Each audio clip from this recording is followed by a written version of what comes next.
right, thank you, Chris. I guess the nice thing with Chris coming from another tourism organisation is he knows all those acronyms that we tend to use, and TLA was another one that just came firing out just then. It also seems that as part of the new initiation into being the CEO of TIA, you get dragged up in front of this lot about 5 weeks into your job, because the same thing happened to Martin back on the West Coast a few years ago. So if anyone ever puts their hand up for this job after Chris has obviously served us well, be warned, that's what will happen to you. It won't be in 2 years' time.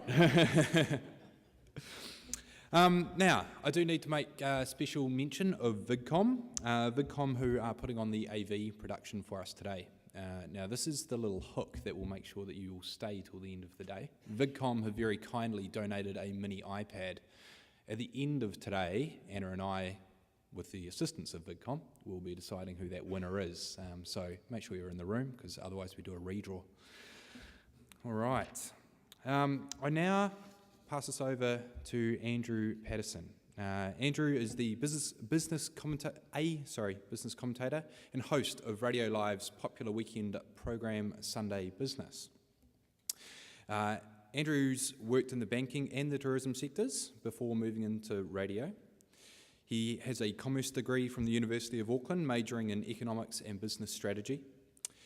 He returned this year to the School of Business. He's currently undertaking a Masters in Business Commercialisation and Entrepreneurship, presenting New Zealand's only radio program devoted exclusively to business issues, Sunday Business. He acts as a mentor to several young people. And Andrew is also on LinkedIn, I found out last night. Very helpful. All right, I shall pass you over to Andrew.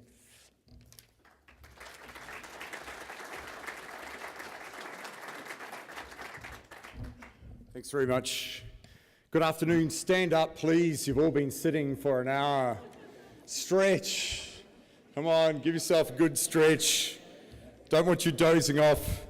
I've got the hardest gig. It's 3:30 at a tourism conference. Drinks are at 5:30. I've been to tourism conferences in the past. The eyes start glazing over about 3 o'clock. You start thinking about the amber liquid. So hopefully I've got enough energy to keep you going for another hour. Well, about 45 minutes anyway to get you to afternoon tea. Look, it's great to be back. As was mentioned, I did have 3.5 years working in tourism. I worked for the regional tourism organisation Destination Queenstown in 1996, 96 to 98. And I also worked for a year and a half for THL before it all got kind of broken up. People like Vance Boyd, I remember. Where's Vance? Here he is. He had a lot more hair when I knew him in Queenstown. People like Oscar Nathan at the back, still running late. He's just arrived. He always was. We used to travel on missions. Where's Oscar? Is it, no, he's there. Still doing a great job in Rotorua as well too. Look, it's fantastic too to see an industry that is in fantastic heart. You know, one of the things when I was working in the sector at the end of 1990, if Chris thinks things are tough now, I mean, nobody acknowledged the importance of tourism in the 90s for those that have been in the industry that long. And now, of course, you're acknowledged as one of the country's leading sectors. So you have moved a long way. So take some credit for what has been achieved in the public domain. And the interesting thing is this whole doubling thing that's going on. I was at the New Zealand Education International Conference on Friday. They want to double as well too. They're going from 2.6 to 5 billion by 2025. So you want to double and they want to double. Everybody wants to double.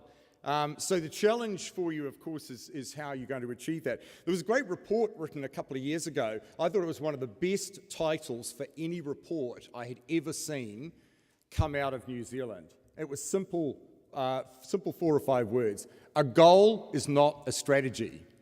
A goal is not a strategy. And I think that's a really interesting point. And so often in this country, we love setting ourselves big, ambitious goals. How we deliver the strategy, of course, becomes a different part of the exercise. So what I want to do today is kind of step back from it all. I'm obviously no longer connected to the industry, but I have a tight connection because I follow you all from a spectator's point of view, watching, and as I get to watch all of the sectors. And I've taken a lot of interest recently in the last 4 or 5 years in the technology sector as well, and you see the advances that they are making as well. So, I mean, it's good for New Zealand that we are broadening this base. So I want to bring a perspective today that draws a whole lot of elements together. Richard Prebble famously wrote that book a while ago called I've Been Thinking, and this is a kind of an I've Been Thinking presentation that brings lots of elements together. Just before we get into the presentation, though, I want to convince you that I still have tourism genes, that I still feel quite capable of jumping back into a tourist mode as I want to and as I can. And what I was able to do recently was do something that is really important, because one of the things that you've done is you've formed this Young TEC NZ, which I think is a fantastic initiative.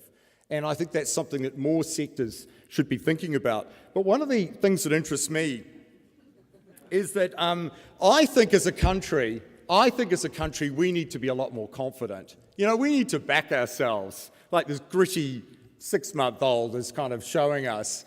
You know, that's the kind of, if we want to visualize ourselves as a country, you know, that's the way we've got to be thinking a lot more. Gosh, we do this well in sport, don't we? But we don't do it enough, I think, in business, in the way that we think of ourselves and what we have to offer. I can't tell you the number of times I've been overseas, you know, on sort of trade shows or seen presentations, and we just don't get up on a stage and sell ourselves well enough. You know, tourism does it pretty well, although I did see a performance about 3 or 4 years ago. It was an industry performance in Abu Dhabi that left me embarrassed, actually, by the caliber or by the lack of people's ability to get up and sell themselves on stage. You know, they had 40 seconds to sell their business, and it didn't look good. It was embarrassing. In fact, I was with a media contingent, and we all said, well, if that's the standard of what we've got some problems. So please don't sell yourself short. Sell yourself with some ambition. And if you need some help to get up and do an effective presentation, then ask for it.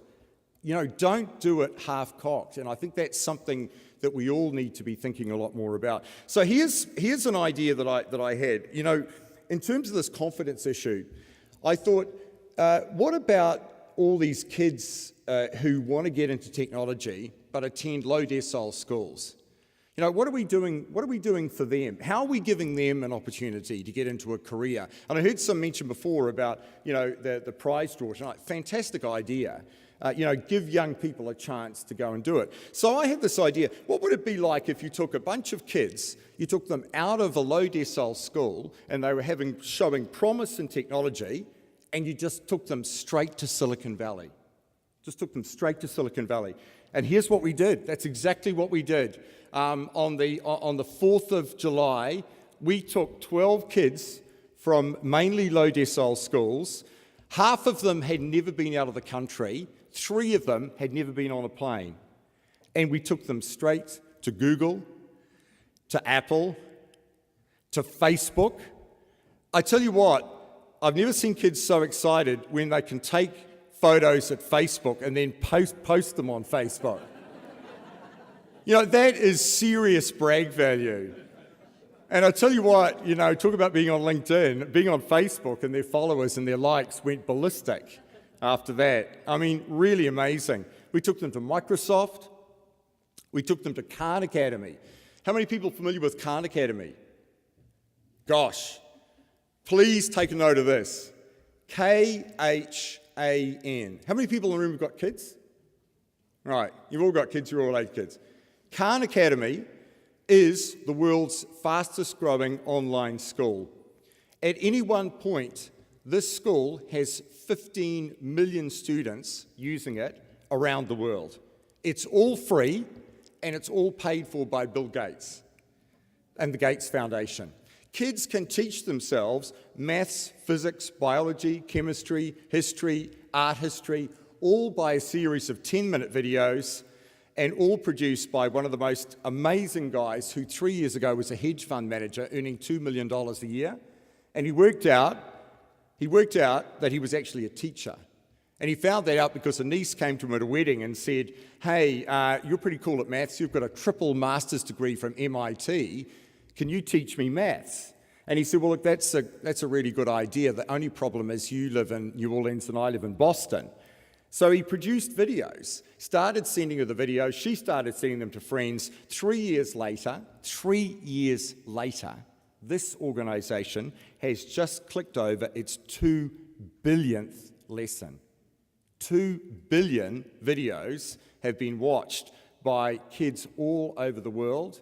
And one of those kids, actually, Matt, standing in the back row, went from getting 25% in maths in year 12 to scoring 85% in his final year 13 exam. And in his first year at engineering school this year, which he looked very unlikely at getting into back in year 12, he finished with straight A's. Straight A's. And that is all 100% due to Khan Academy. Because he got up every morning and did 2 hours of Khan Academy before he went to school. This is a revolution, and we were able to show those kids that experience. Zero, Kiwi landing pad, and what about this? Stanford University. The guy in the blue shirt, can you believe it? Half the kids were from Manurewa High School. The guy in the blue shirt delivering the lecture, guess what? 8 years ago, head boy at Manurewa High School. What sort of an impact does that make to kids when they see the reality of the fact that things can actually happen? The D School took them to the baseball. First time that, these kids, half these kids had never been inside a stadium in New Zealand, never been to an All Blacks game. And they got to see the San Francisco Giants play. And this was funny. Coming down at 2 o'clock in the morning, one morning, here they all were in the middle of a hackathon, working out how they were going to create their next business, or their first business. 2 o'clock in the morning, because it was free Wi-Fi. That was the other thing that was fascinating. When we told the kids what was happening, they were kind of interested. The only thing that really interested them, how quickly they'd get their SIM cards when they got to the US. All about connectivity. Right, I better move on, because I don't want to make the conference any later than it already is. Right, so that's just I guess a taste of what can happen. And one of the things I would encourage you is think more of an industry of how, if you want to get young people in, take them to show them these places. Show them what success looks like. Don't sort of present it to them in PowerPoint form. Give them a taste of it. You know what? All of those kids now, you know what they're doing? They're racing around South Auckland doing presentations to schools. 36 schools, 500 kids per school, 18,000 kids will be impacted by those 12 kids going to Silicon Valley by the end of the year. That's the plan, all right? So you think about taking 12 kids from the tourism sector and get them to go and be your evangelists, and what difference does that make to a sector in terms of creating some buzz and some noise around it? I want to talk about some big themes. I want to talk about some emerging trends. I'm going to leave you some questions and a couple of new approaches. I'm going to hopefully do all of that in about 20 or 25 minutes, so I don't make you any later. And we probably won't have any time for any questions, but I'll be hanging around during the afternoon tea break, so we'll do the Q&A there. Right, this person. Anybody recognize this person? I'll buy you a drink. No, I didn't think you would. Interesting enough, he was a little-known economist, and his name is Joseph Schumpeter. Anybody ever heard of him? No. John Maynard Keynes, well, there, one person did good. John Maynard Keynes was probably the big dominant economist of the last 100 years. But, I've been spending a bit of time studying the work of Schumpeter because he was amazing. In 1936, he came up with this whole concept of creative destruction. Creative destruction. What he worked out was that capitalism would start building on itself to the point at which it became so successful that it would be able to eliminate competitors. And we saw that classically, didn't we, with BlackBerry in 2008. BlackBerry thought it owned the mobile phone secure business until Apple came along with the smartphone and completely destroyed their market. BlackBerry shares in 2008 traded about $85. I think last time I saw them, they traded somewhere between $3 and $4. Completely and utterly destroyed. And this is what Schumpeter predicted. And here's a couple of quotes that he talked about. He talked about any existing structures and all conditions of doing business are always in the process of change. And I don't need to tell you as a sector that because you deal with change an awful lot. But he talked about this. Every situation is being upset before it's had time to even work itself out. Economic progress in a capitalist society means constant turmoil. And then he talked about this process of creative destruction in which firms may have to perish that would nonetheless be able to live on vigorously and usefully if they could weather a particular storm. Ladies and gentlemen, don't take anything for granted at the moment. Don't take anything for granted that you believe that what is happening in the world at the moment is going to be a continuation of that. You know, when I did my studies, my undergraduate studies, we used to talk about strategic plans, 10 and 15-year strategic plans. How many people here produce a 10-year plan now? Few do. I tell you what, the value of it would be questionable. If you ask the average chief executive now what planning paradigm they work in, 9 months. 9 months is typical. 9 months to 12 months. Trying to plan beyond that, almost pointless. Sometimes for big infrastructure, I'll grant you that, but in terms of operationally, very, very difficult. Here's a quote from Michael Porter that I really like, because I think this also goes to the heart of tourism as well too. And this particularly applies after the global financial crisis. Michael Porter, of course, is probably the guru of business writing from Harvard Business School, probably the most quoted business academic around. And he talks about the legitimacy of business. He says a big part of the problem lies in this idea of value creation. Businesses remain in an outdated approach to value creation. And I'll come back to that because it's very important to understand these days, particularly in your business, what is value to a customer? What drives a customer? What are those value drivers? Here's another figure I came across. 70%, probably doesn't apply to tourism, because I know everybody who works in tourism loves their job. 70% of employees in New Zealand say they're not engaged in their work. And that might have something to do with a productivity slide I'll show you shortly. Whatever happened to work-life balance? 400% increase in the use of antidepressants since 1988. That's got to be good for tourism. More people wanting to go on holiday.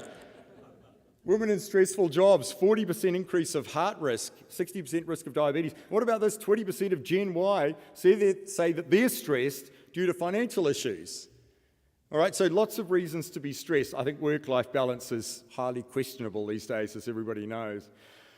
This is another quote that I came across recently, and I think this is a really fascinating quote that is very good for tourism. How many people know what Reid Hoffman is? Well, there we are. Because as I was introduced with a LinkedIn account, how many people have got a LinkedIn account? There we are. Reid Hoffman is the founder of LinkedIn. Okay? And in his book that he wrote called The Startup of You, he talked about this idea of your aspirations. Your aspirations shape what you do. But this is the interesting point. Your aspirations are themselves shaped by your actions and experiences. You remake yourself as you grow and as the world changes. Your identity doesn't get found, it emerges. Ladies and gentlemen, this is all about the world of experiences, and this is what defines the difference between the two generations, between the baby boomer generation and the Gen Y, this new emerging generation. You know, most people in the room, generally as I look around, stereotyping broadly of the baby boomer set. Everybody was told to go away, get a career, stick to a career, stay at it for as long as you can and get a good job. Gen Y doesn't cut it That doesn't cut it anymore. It's all about experience, different experiences. They want different holidays, they want different jobs, they want different experiences within the jobs. It's about experiences. And I think as a sector, this is something that we'll all have to be thinking about, particularly from a tourism point of view. How do we begin to mix these experiences up in a way that reflects this new emergence of the generation, and particularly a generation that doesn't necessarily want to come along and just do the holiday the way the baby boomer did, lie on the beach, take lots of breaks, much more engaging, much more interested in the learning process. We'll come back to that too. So where does all this leave us? Well, I think of the world now as before the global financial crisis and after the global financial crisis. I think we can think about 2008 as being a very defining line in the sand. Check this out. Sag mal, Papa, habe ich dich noch gar nicht gefragt. Watch Wie the kommst du guy in eigentlich the mit dem back, neuen iPad particularly. zurecht, was wir dir zum Geburtstag geschenkt haben? Gut. Mit den ganzen Apps kommst du klar? Was denn für Apps? Geh mal bitte einen Schritt zur Seite. So.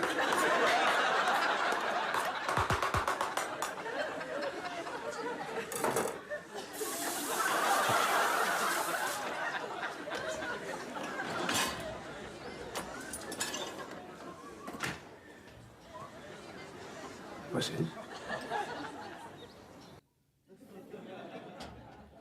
Yes, we have to recognise the technology first. So what have we got going in our favour as a country at the moment? Well, of course, you know, this is the laundry list that we like to quote. We're growing, just.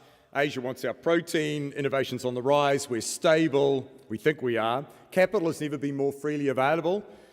You can move it around the world. Immigration's on the rise, technology's reducing our isolation. So we think we're doing quite well. But I want you to have a look at this. This is our real GDP per capita. We're the black line, of course.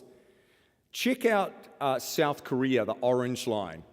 Look at where it started in 1970, virtually from a zero base, and look where it's gone. Overtook us about 3 or 4 years ago. Look at Finland. Look at even Australia. I mean, look at where we all were in 1970. You know, Finland was below us, and Denmark and Australia just slightly above us. And now look at what's happened. So everybody effectively has overtaken us. And that's an interesting point. You know, so again, I think this is an issue with us. We like to sort of rest on our laurels a little bit.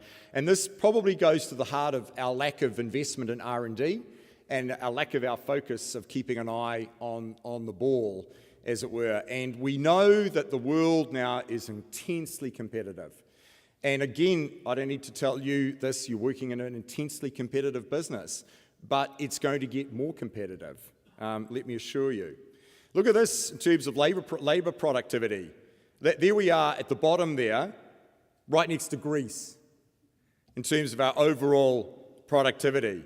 And look, we work pretty long hours. Look at the hours along the bottom. So we're certainly at the right end of the hours, but we're just not productive enough.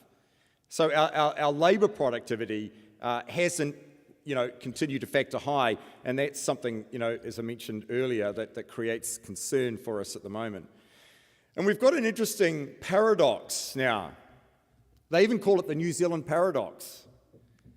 Why is a country that seems close to best practice in most of the policies regarded as the key drivers of growth is nevertheless just an average performer overall? And that came from the OECD in 2003, and not a lot has changed.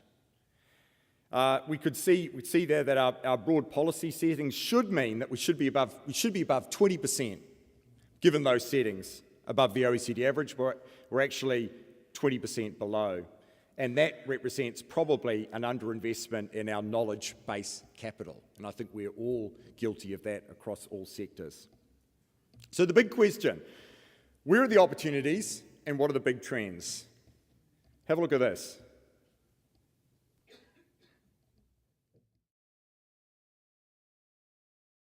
I guess the question is, could that be New Zealand? Could that be New Zealand? Didn't look a lot different, apart from perhaps some of the building shots. So we are competing in a world where everybody is effectively promoting the same iconic ideas, the same idea of experiential tourism that's got a nice natural affiliation to it. So what makes us special as a country? We think we're special, and as it was acknowledged before, many in the world acknowledge the tourism product as special. But what does the consumer think of the New Zealand product in terms of its ability to differentiate itself from countries like Finland or from Canada and British Columbia that are all effectively looking at that natural experiential opportunity?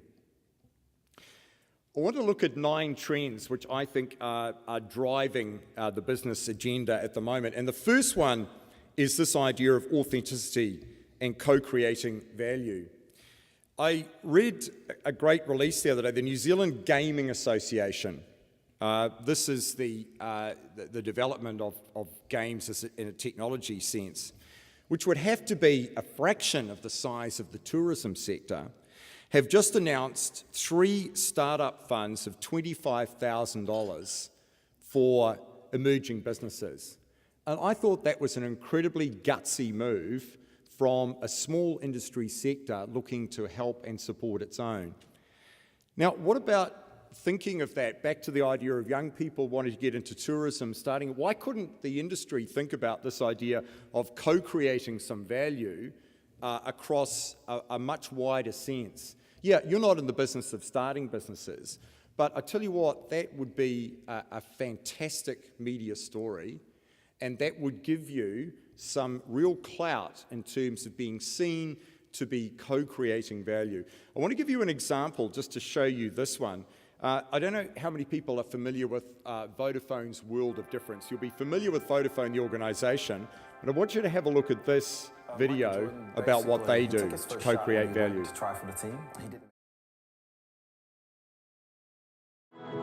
And so Kane at the end, who's wanted to do IT, we took him to Silicon Valley, and he is now completely on track for developing his next or his first IT business. Why I showed you that is that the Vodafone Foundation World of Difference program basically has 3 amazing levels of support. Vodafone puts $2 million into a pot. It gives 10 recipients the chance to execute on their ideas, so you think of it like a startup fund. Then Vodafone staff provide 100 hours to each of those projects, and then Vodafone makes all of its capacity, its legal, marketing, technology support available to those 10 projects as well. That's what I mean by co-creating value. All of that is able to drive that and a number of other projects. The whole idea started in New Zealand. It's been running for over a decade now. It's run by 18 Vodaphones around the world. It's their major corporate project. And of the 105 projects that were started in New Zealand, 78 of them are still running. And that would give you an idea of what sort of long-term value, back to the value equation, that is driving for New Zealand. What about this? We have one school, Point England, one of the poorest suburbs in Auckland, which is one of 4 schools in the world being sponsored by Google. It's 100% digital. It is driving amazing advances in educational technology, and most people would have never heard of that. What I'm highlighting are all of the things that are happening in New Zealand, which I don't know if we actually ever show visitors. How can we think about packaging all of the other parts of New Zealand that create our authentic value, that really drive our authenticity beyond the standard product that we've been driving for a long time? And if we think back to that idea of this new generation coming on that are wanting different experiences, how can we think about the way we reflect that in our packaging? Just leave that thought with you. Technology, of course, I don't want to spend much time on this because you're all across it. Disruption, as I mentioned, is the name of the game. I did an interview with Simon Mutter at Telecom recently. Telecom are working on 50 billion connected devices in the next 7 years. At the moment, there are 8 billion connected devices globally at the moment. Telecom and most of them are projecting that number to grow by a factor of 6 in the next 6 or 7 years. Everything is going to become increasingly more connected. What about this? Social media, communities, and the growth of networks. Mentioned before about LinkedIn. Here's an interesting point about LinkedIn I read the other day. 70% of jobs by employers are now being sourced on LinkedIn. If you're not on LinkedIn, you are seriously out of the job market. And that is becoming increasingly the way. Why? Well, it makes perfect sense. Incredibly efficient. One entry into a search engine can find everybody who qualifies, and you save yourself quite a significant recruitment cost. Recruiters, I think, are an endangered species, potentially, because I think that's another one of those disruptive forces that are potentially going to change. And it's just another example of the world becoming increasingly more connected and making those jobs easier. This is Gatorade. This was set up by Sarah Robb O'Hagan, a New Zealander, who I think is probably one of the smartest marketers that we produced. She was the Senior Vice President Marketing at Gatorade. She took over Gatorade when it was in serious trouble, America's second biggest sports drink brand. It had very serious problems, declining market share, declining revenues. What did she do? She simply cranked up social media. She put in a mission control. This is the first one. It's the command center. This is an early photo. I don't have the most recent photo. The most recent photo has 26 staff full-time running the social network. Anybody that connects with Gatorade from anywhere in the world, they can provide an instant response. Now, I know Tourism New Zealand have been looking at some of this idea. This is the way that we're going to have to move more and more. This idea of instant connectivity within communities and within social media is going to become the defining paradigm for businesses in the future. Gen Y, I've spoken about. I've mentioned, full marks for the creation of the Young Tourism Export Council.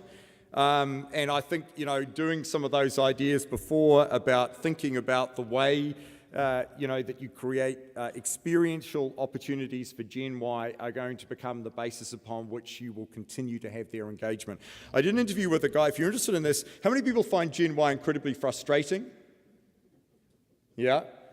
You're not alone. Because that's what the research says. A lot of employers find them a very difficult generation to deal with. If you're interested in this, I did an interview last year with Michael McQueen. He's an Australian. He's specialised in understanding Gen Y. He's written a couple of really good books on the topic. And one of the comments that he made in the interview is that you've got to engage with them. You've got to find a way that creates a level of engagement. And this idea of creating experiences is definitely going to be the way to go, and full marks for some of the initiatives that you're already putting in place in the future. Social enterprise, here's an interesting metric I came across the other day. Harvard Business School, the bastion of capitalism, where the graduates are produced, the world's leading business school. Prior to 2008, the number one course to do at Harvard, not surprisingly, investment banking. Everybody wanted to go and work on Wall Street. Do you know what the most in-demand course at Harvard Business School today is? Social entrepreneurship. 9 applicants for every 1 position that they offer. Social enterprise is growing rapidly. And as I've pointed out numerous times to universities in this country who seem to be somewhat ignoring the trend, this is a force to be reckoned with. And this is something that we can think a lot more about from a generation that are thinking, I don't need to earn a huge salary, I just want to earn a salary that's going to give me a living, but I want to be able to create something that's going to create meaningful change in society. And I think that's one of the big driving forces in social enterprise. Entrepreneurship itself, I did a presentation recently at the business school in Auckland, and I said, how many people plan to be running their own businesses or working for themselves within 5 years? 50%. 50% of the class expected to be doing that. I suspect if I'd asked that question 10 years ago, I'd be lucky to have had 10%. So this is another huge trend, a huge force which is changing, which is going to mean, increasingly young people will look at this idea of how do I think of just getting into the business for myself and using a technology approach to drive that. Education is something that I've become very interested in the last few years because, as I mentioned before, with the likes of Khan Academy and this revolutionary force that is happening in the world, if we think of how much has changed in sectors like health and a number of others, and think of how little has changed in education in the last 20 years, it'll give you a sense of what a massive change is about to take place. How many people have heard of Coursera? All right, Coursera will allow you to undertake a university course free of charge anywhere in the world. I did one last year. I did a 4-week course, all free, all provided by Darden Business School out of the University of Virginia. All free, and it's a giveaway product, going down the same track that the media did when it went online. Give it away, and then hold on to the credentialization, your ability to award a degree. But that is a huge force, and I think we should be thinking a lot more about how do we think about the way we are going to educate the industry and the sector, and how does some of New Zealand's best practice, particularly within this industry, become a saleable commodity around the world by following some of these trends that Khan Academy have launched. I want to show you a video just to give you an example of the forces that we're up against. And you may have seen some coverage because this young man is quite exceptional.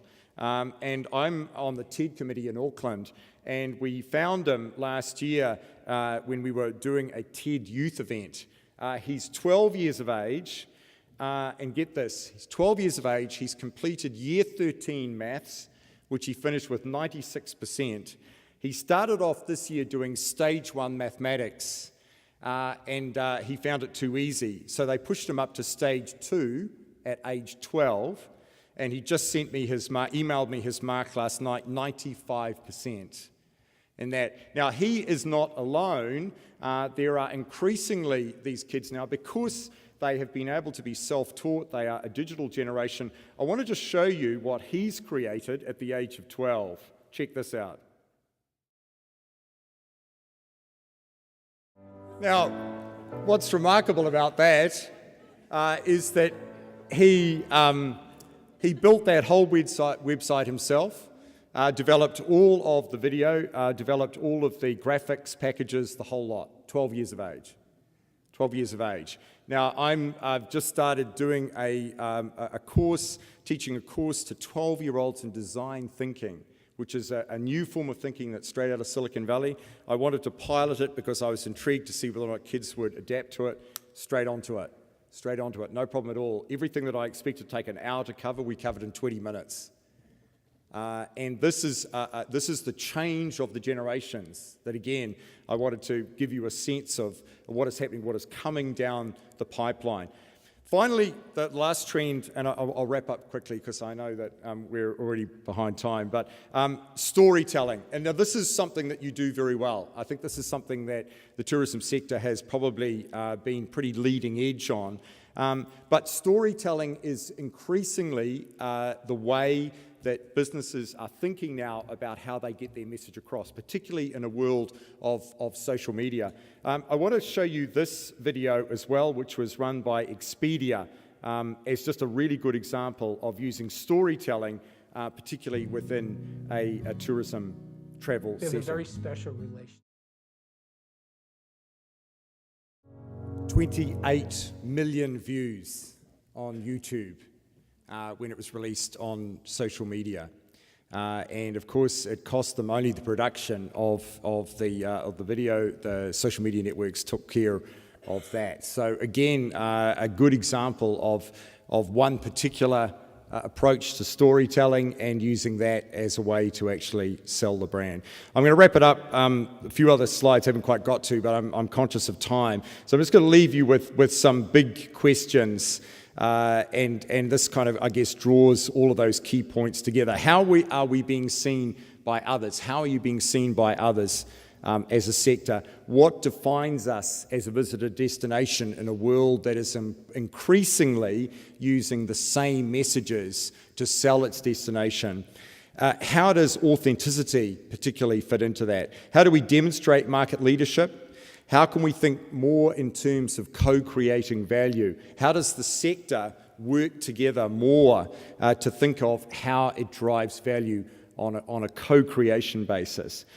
How do you redefine the operating paradigm? How do you embrace some fresh Gen Y style thinking that is going to challenge the existing paradigm? How do you tell stories in a way that really engages visitors? And how do you really, really deliver authentic value in a world that is craving for more and more value and less of the plastic experiences? Not that we would ever say that is the sort of experience that New Zealand offers, but in a world where there's lots of it, how do we become increasingly ever more authentic? And if you do that, then I believe you will be completely in line with the trends that we have seen this afternoon. Thank you very much for hanging in there. You've done very well. Very good afternoon.